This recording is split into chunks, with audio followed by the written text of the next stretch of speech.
in June of 2009, I got a phone call from a shark attack survivor in Florida. Her name is Debbie Solomon, and she's like, "Hey, Mike, hope you don't mind me just randomly calling you, but I'm a shark attack survivor myself, and we're getting some other shark attack survivors around the world to go to the U.S. Congress and try to close some loopholes on a shark bill." And I was like, "Shark conservation? What is that? Like, sharks attack people?" And I had no clue. And she's like, don't worry. There's a film on YouTube called Sharkwater by Rob Stewart. Watch it, and all your questions will be answered. That night I watched the film, and I mentioned this earlier, as much as that shark attack was a pivotal point in my life, watching Sharkwater was equally so. I was blown away by the film. And there was that number that came on the screen, I think 70 million sharks a year killed for their fins. And that was the statistic that came on, and I thought that was a typo. I watched it like 3 times. I remember my girlfriend at the time, I'm like, that can't be. And it really stuck with me. And I finished that film going, well, I'm in a unique situation, and I love the ocean, and this stuff all makes total sense to me.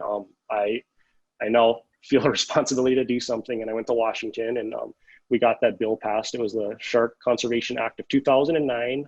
Shortly thereafter, there was a bill in our state senate here in Hawaii, basically making the possession of shark fins illegal like contraband, like drugs, with stiff fines. And I was able to talk to our local council members, the Department of Land and Natural Resources. We got that bill passed. It was the first of its kind in the country. Soon California and other states piggybacked on it, which is really cool. I was fortunate to fly to New York and speak at the United Nations about marine protected areas and shark sanctuaries. And I started learning a lot about sharks and hanging out with scientists and biologists. And I was like, this is the most fascinating stuff ever. And it wasn't until a few years later that I actually got to do my very first shark dive. It was at Guadalupe Island. And it was the very first morning in that cage that my life again was changed forever.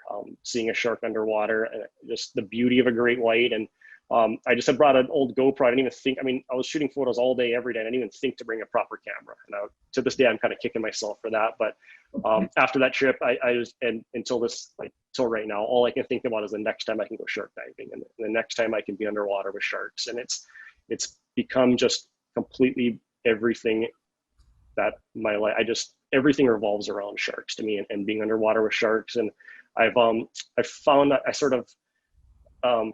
I just found joy in to be able to share these stories about sharks.